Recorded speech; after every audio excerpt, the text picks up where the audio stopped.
hope you are all doing well. So మనం నిన్న క్లాస్లో సిలబస్ ఏంటిది అని చూసుకున్నాం కదా. ఈ రోజు నుండి ఇంట్రొడక్షన్స్ బేసిక్స్ స్టార్ట్ చేసేసి మన సబ్జెక్ట్లోకి స్టార్ట్ అయిపోదాం. సో ఫస్ట్ మనది 3 టైర్ మోడల్. మీకు తెలిసే ఉంటుంది కదా, మన ప్రోగ్రాము గ్రూప్ 1కి ఎలా డిజైన్ చేసామంటే ఒక 3 టైర్ మోడల్ డిసైడ్ చేసాం. సో ఫస్ట్ 4 months ఎలా ఉంటుందంటే మీకు మొత్తం అన్ని సబ్జెక్ట్స్, జాగ్రఫీ, హిస్టరీ, పాలిటీ, ఇట్లా అన్ని సబ్జెక్ట్స్ మీకు మొత్తం సబ్జెక్ట్ మీద మొత్తం గ్రిప్ వచ్చేస్తుంది అనమాట. తర్వాత 2 months మేము ఏం ఫోకస్ చేస్తామంటే మెయిన్స్, అంటే కంప్లీట్ మెయిన్స్ పర్స్పెక్టివ్లో ఆన్సర్ రైటింగ్. ఇప్పుడు నా పాలిటీ గవర్నెన్స్ ఎలా చేస్తానంటే ఫస్ట్ మొత్తం పాలిటీ గవర్నెన్స్ సిలబస్ ఫినిష్ చేసేసి మీకు సబ్జెక్ట్ మీద కంప్లీట్ అవగాహన వచ్చేటట్టు చేస్తాను. తర్వాత సబ్జెక్ట్ మీద కంప్లీట్ నాలెడ్జ్ వచ్చిన తర్వాత మనం నెక్స్ట్ ఏం చేస్తామనంటే పాలిటీ నుండి యూనిట్ వైజ్ ప్రతి యూనిట్ ఒక 10-15 క్వశ్చన్లు అట్లా డిజైన్ చేసి అట్లా ప్రతి యూనిట్కి అట్లా క్వశ్చన్స్ చేసి క్వశ్చన్స్ ఈ టాపిక్ నుండి ఇలా క్వశ్చన్స్ పడితే మన ఆన్సర్ ఎలా ఉండాలి. సో ఈ క్వశ్చన్ అండ్ ఆన్సర్ ఫార్మాట్లో మన కరిక్యులంని డిజైన్ చేసాం. ఎందుకంటే ఇలా ప్యాటర్న్లో ప్రిపేర్ అయిపోతే మీకు మెయిన్స్కి చాలా ఈజీ అయిపోతుంది అనమాట. సో మన క్వశ్చన్ అండ్ ఆన్సర్ ఫార్మాట్లో తర్వాత మనకు మెయిన్స్, అది మన సెకండ్ టైర్. థర్డ్ టైర్కి వచ్చేసరికి మొత్తం మనము ప్రాక్టీస్లు అనమాట. అంటే మీరు ఇన్ని రోజులు మనం చదివాం కదా, మనకు చదివిందంతా ఇంకప్పుడు డైలీ టెస్ట్లు, వీక్లీ టెస్ట్లు, గ్రాండ్ టెస్ట్లు అని చెప్పేసి మనం అట్లా ఒక 3 టైర్ మోడల్ అనేది డిజైన్ చేస్తాం. దీని ద్వారా మీ ప్రిపరేషన్ మీకు తెలియకుండానే చాలా వరకు ఈజీగా సింపుల్గా అయిపోతుంది. ఎగ్జామ్కి మీరు కంప్లీట్గా రెడీ అయిపోతారు అనమాట. ఏ యాంగిల్ నుండి క్వశ్చన్ వచ్చినా, ఎంత ట్రికీగా క్వశ్చన్ వచ్చినా మీరు దాన్ని పెట్టగలిగేటట్టుగా మిమ్మల్ని రెడీ చేయడము మా రెస్పాన్సిబిలిటీ. ఠీకే. సో ఫస్ట్ మనము ఈరోజు మన బేసిక్స్ అండ్ ఇంట్రడక్షన్ మొదలు పెట్టేద్దాం. క్లియర్? సో ఫస్ట్ మనం ఏం చేస్తున్నాం అంటే మన పాలిటీలో ఈరోజు మనం చెప్పాం కదా, హిస్టారికల్ బ్యాక్గ్రౌండ్ గురించి డిస్కస్ చేద్దాం. యాక్చువల్గా మన పాలిటీలో మన కాన్స్టిట్యూషన్ మొత్తం మీరు చదువుతాం కదా. సో యాక్చువల్గా కాన్స్టిట్యూషన్కి వెళ్ళడానికి ముందు యాక్చువల్గా ఇండియన్ కాన్స్టిట్యూషన్ ఫిలాసఫీ ఏంటిది, ఫీచర్స్ ఏంటివి, ఇవి స్టార్ట్ చేయడానికి ముందు మనం ఫస్ట్ హిస్టారికల్ పర్స్పెక్టివ్ చూద్దాం. అంటే మనకి ఇప్పుడు ప్రజెంట్ మనకున్న కాన్స్టిట్యూషన్ యొక్క డిజైన్, అంటే ఇప్పుడు మనకున్న కాన్స్టిట్యూషన్ రావడానికి ముందు మన పొలిటికల్ అడ్మినిస్ట్రేటివ్ సిచ్యువేషన్ ఎలా ఉండింది, over a period of time అది ఎలా ఎవాల్వ్ వస్తుంది అనేది దాని మీద మనకి ఐడియా ఉండాలి. హిస్టారికల్ బ్యాక్గ్రౌండ్ అనేది చాలా ఇంపార్టెంట్ అండి ఎగ్జామ్ పాయింట్ ఆఫ్ వ్యూలో. మనకి ఖచ్చితంగా కూడా మనము ఒక 3 to 4 బిట్స్ అనేది ఎక్స్పెక్ట్ చేయొచ్చు. అంటే ఎంత కాదని ఒక 3 అయితే మినిమమ్ 4 బిట్స్ వరకు మనం ఓన్లీ హిస్టారికల్ పర్స్పెక్టివ్లో చూసుకోవచ్చు. అయితే ఈ హిస్టారికల్ పర్స్పెక్టివ్ అని అంటే మీకు మోడర్న్ హిస్టరీ చదివి ఉంటారు కదా, కొంచెం మోడర్న్ హిస్టరీ మీకు జరుగుతుంది, మీకు క్లాసెస్ అవుతుంటాయి. సో కొంచెం మోడర్న్ హిస్టరీ మీకు అయ్యే టైంకి మీకు ఇది లింక్ అవుతూ ఉంటుంది అనమాట. సో మనం ఇప్పుడు ఏంటంటే డీప్ హిస్టరీ కాకుండా మన కాన్స్టిట్యూషన్కి, అంటే మన పాలిటీకి రిలేటెడ్ హిస్టారికల్ పర్స్పెక్టివ్ మనం చూస్తామన్నమాట. ఓకే. సో ఫస్ట్ ఏంటిదంటే మనకి ఇప్పుడు ప్రజెంట్ ఉన్న కాన్స్టిట్యూషన్, ప్రజెంట్ ఉన్న లాస్, ఇవన్నీ ఏమైనా ఉన్నాయో మీకు తెలిసే ఉంటుంది కదా.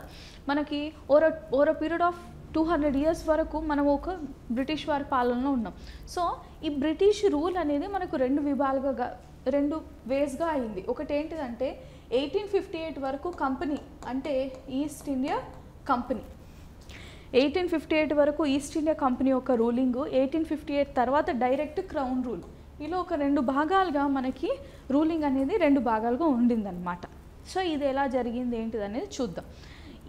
ఈ క్రమంలో బ్రిటిష్ వాళ్ళ నుండి మనకి కొన్ని లెజిస్లేషన్స్ వచ్చాయి, అంటే కొన్ని చట్టాలు ఉన్నాయి. ఈ చట్టాలు మన ప్రజెంట్ డేస్ గవర్నెన్స్ని, ప్రజెంట్ డేస్ పాలిటీని ఎలా ఇన్ఫ్లుయెన్స్ చేసింది, ఈ చట్టాల కారణంగా ప్రజలలో అన్రెస్ట్ ఎలా క్రియేట్ అయ్యింది, ఇవన్నీ మనం ఇప్పుడు లైన్గా చూసుకుందాం అనమాట. ఓకే. సో ఫస్ట్ మనము కొంచెం హిస్టారికల్ బ్యాక్గ్రౌండ్ అనేది చూసుకుందాం. మీకు హిస్టరీ స్కూల్ డేస్లో మీరు చదివే ఉంటారు, హిస్టరీ ఆర్ట్స్ బ్యాక్గ్రౌండ్ ఉన్న వాళ్ళు కొంచెం మీకు ఇది ఐడియా ఉంటుంది. Battle of Plassey, battle of Buxar, ఇవి మీరు వినే ఉంటారు. 1757 మరియు 1764 ఈ 2 బ్యాటిల్స్ గురించి మీకు ఐడియా ఉంటుంది.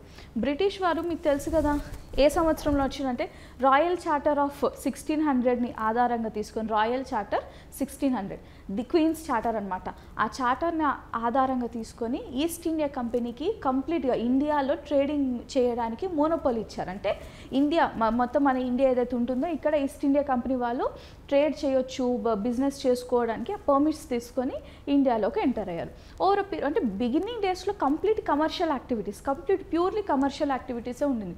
కానీ ఓవర్ పీరియడ్ ఆఫ్ టైం ఏమవుతుంది, మనకు తెలుగులో సామెత ఉంటుంది కదా, ఈసుంటారా అంటే మొత్తం ఇల్లంతా నాదే అన్నట్టు. అట్లా కొంచెం పర్మిషన్స్ ఇచ్చి ట్రేడింగ్ తీసుకుంటారు, కామర్స్ తీసుకుంటారు, అంటే కమర్షియల్ యాక్టివిటీసే ఉండింది. కానీ పోను they started entering into our political arena అంటే మన పొలిటికల్ ఎరీనాలోకి, అడ్మినిస్ట్రేషన్లోకి, రెవెన్యూ మ్యాటర్స్లో కూడా వాళ్ళు రావడం అనేది జరిగింది. సో మీరు మోడర్న్ ఇండియన్ హిస్టరీ చదివినప్పుడు మీకు ఎక్కడికి ఇప్పుడు ఈ వార్స్ ఉన్నాయి కదా, బెంగాల్ని ఎలా కాంక్వెస్ట్ చేశారు, మైసూర్ని ఎలా కాంక్వెస్ట్ చేశారు, అవి మీరు వార్స్ అవి అందులో చదువుకుంటారు. సో ఇప్పుడు మనం ఇక్కడ మన పర్స్పెక్టివ్గా ఒక 2 ముఖ్యమైనవి చూస్తారు. మనకి ఫస్ట్ టర్నింగ్ పాయింట్ ఏంటంటే, మనకి అప్పట్లో మొత్తం ఇండియా మొత్తం మీరు చూసుకుంటే, ఇప్పుడు ప్రజెంట్ డే ఇండియా కాదు, మరి అప్పుడున్న ఇండియా ఒక మ్యాప్ని ఇమాజిన్ చేసుకోవాలి.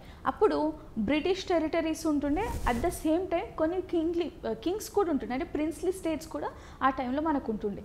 సో బ్రిటిష్ వాళ్ళకి ఎక్కువ, మనకి బెంగాల్ ఉంది కదా, బెంగాల్ అంటే ప్రజెంట్ డే బెంగాల్ చూడకండి, present day Bengal map imagine చేయకండి. ఇప్పుడు ఆఫ్టర్ బైఫర్కేషన్ కదా ఇది, అప్పుడున్న బెంగాల్ అనేది ఏంటంటే, అప్పుడు అది ఒక large area and very important, అంటే పొలిటికల్ అడ్మినిస్ట్రేషన్, రెవెన్యూ అడ్మినిస్ట్రేషన్ ఒక హబ్ లాంటిది అనమాట బెంగాల్ ఆ టైంలో. సో ఆ బెంగాల్ని కాన్క్వెస్ట్ చేయడం అనేది ఒక టర్నింగ్ పాయింట్ అనమాట. ఈ పొలిటికల్ అంటే బ్రిటిష్ వారికి ఈస్ట్ ఇండియా కంపెనీ మన ఇండియన్ అడ్మినిస్ట్రేషన్లోకి వస్తున్న విధంలో కాన్క్వెస్ట్ ఆఫ్ బెంగాల్ బాగా ముఖ్యమైన పాత్ర పోషించింది. అందులో 2 యుద్ధాల గురించి మనం మాట్లాడుకోవాలి. ఒకటి బ్యాటిల్ ఆఫ్ ప్లాసీ, ఏంటిది అది, బ్యాటిల్ ఆఫ్ ప్లాసీ. ఓకే, మీకు సిరాజుద్దౌలా అది స్టోరీ అంటే ఆల్రెడీ తెలిసిన వాళ్ళకైతే ఇది కనెక్ట్ అయిపోయి ఉంటుంది. హిస్టరీలో మీరు బ్యాటిల్ ఆఫ్ ప్లాసీ, సిరాజుద్దౌలా ఇది మీరు చూసే ఉంటారు. ఇది ఒక ఐడియా లేకపోతే ఇప్పుడు మీరు హిస్టరీ మొదలైపోతుంది కదా, మీకు హిస్టరీలో వచ్చినప్పుడు వస్తుంది, don't worry. So battle of Plassey అనేది ఒక సిగ్నిఫికెంట్ స్టెప్. దాని తర్వాత బాగా ఇంపార్టెంట్ ఏంటిదంటే 1764లో జరిగిన battle of Buxar. Battle of Buxar, east India Company వాళ్ళు బ్యాటిల్ ఆఫ్ బక్సర్ అంటే బక్సర్లో జరిగిన యుద్ధం 1764లో యుద్ధం జరిగింది. ఈ యుద్ధం తర్వాత ఈస్ట్ ఇండియా కంపెనీకి దీవానీ రైట్స్, ఓకే ఏంటివి ఇవి, దీవానీ రైట్స్ అన్నమాట. దివానీ రైట్స్ ఈస్ట్ ఇండియా కంపెనీకి ఇవ్వడం జరుగుతుంది. దివానీ రైట్స్ అంటే ఏంటిదంటే రెవెన్యూ మ్యాటర్స్, సివిల్ జస్టిస్, ఈ అంశాలు. అప్పటి వరకు కంప్లీట్ ఈస్ట్ ఇండియా కంపెనీకి only commercial, purely trading purpose, commercial యాక్టివిటీసే ఉండింది. కాకపోతే ఈ బ్యాటిల్ ఆఫ్ బక్సర్లో ఈస్ట్ ఇండియా కంపెనీ విన్ అయిన తర్వాత ఏం చేశారు, బెంగాల్, బీహార్, ఒరిస్సా ఈ 3 ప్రాంతాలు ఏంటివి, ఇవి ఇంపార్టెంట్ చూడండి. బ్యాటిల్ ఆఫ్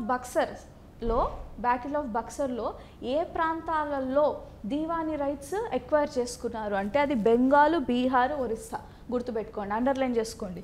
బెంగాల్, బీహార్, ఒరిస్సా ఈ 3 ప్రాంతాలలో ఈస్ట్ ఇండియా కంపెనీకి దీవానీ రైట్స్ వచ్చాయి.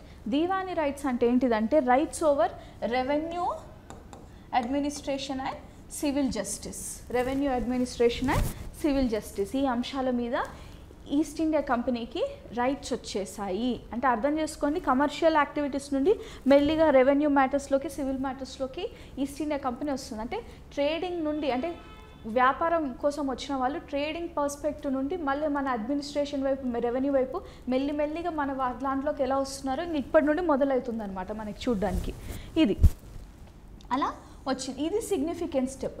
దీని తర్వాత నుండి మనకి వేరియస్ చేంజెస్ రావడం, ఈస్ట్ ఇండియా కంపెనీ కంప్లీట్ మన అడ్మినిస్ట్రేషన్లోకి రావడం, తర్వాత క్రౌన్ టేక్ ఓవర్ చేయడం జరిగింది. అందుకే బ్యాటిల్ ఆఫ్ బక్సర్ అనేది ఒక సిగ్నిఫికెంట్ స్టెప్ అనమాట, అంటే ఒక ముఖ్యమైన ఘట్టం. ఇది గుర్తుపెట్టుకోండి. ఏ ఇయర్, బ్యాటిల్ ఆఫ్ బక్సర్ 1764లో జరిగింది. 1765 నుండి కంపెనీకి దివానీ రైట్స్ వచ్చేసాయి. ఓకేనా. అప్పుడు మనకి మీరు హిస్టరీలో ఇంకోటి కూడా చదువుతారు, నిజామత్ రైట్స్ అని. నిజామత్ రైట్స్ అని చెప్పేసి లా అండ్ ఆర్డర్. అయితే treaty of Allahabad, okay, treaty of Allahabad తర్వాత ఏమైందంటే డ్యూయల్ రూల్ అని, అంటే ఆ బెంగాల్, బీహార్, ఒరిస్సా ఈ ప్రాంతంలలో ఏం చేశారంటే అక్కడ జస్ట్ నేమ్ సేక్ ఒక నవాబు ఉంటారు. ఓకే, ఇప్పుడు Diwani rights, revenue, civil justice ఏమో ఈస్ట్ ఇండియా కంపెనీ చూసుకుంటుంది. ఇంకోటి Nizamat rights, law and order, ఇవి నవాబుకి ఇచ్చారు. నవాబు ఉంటారు కదా, నవాబ్ ఆఫ్ బెంగాల్కి ఏమో నిజామత్ రైట్స్ అని, లా అండ్ ఆర్డర్ మీరు చూసుకోండి, రెవెన్యూ అండ్ సివిల్ జస్టిస్ మేము చూసుకుంటామని చెప్పేసి ఈ రకంగా ఇవ్వడం జరిగిందనమాట.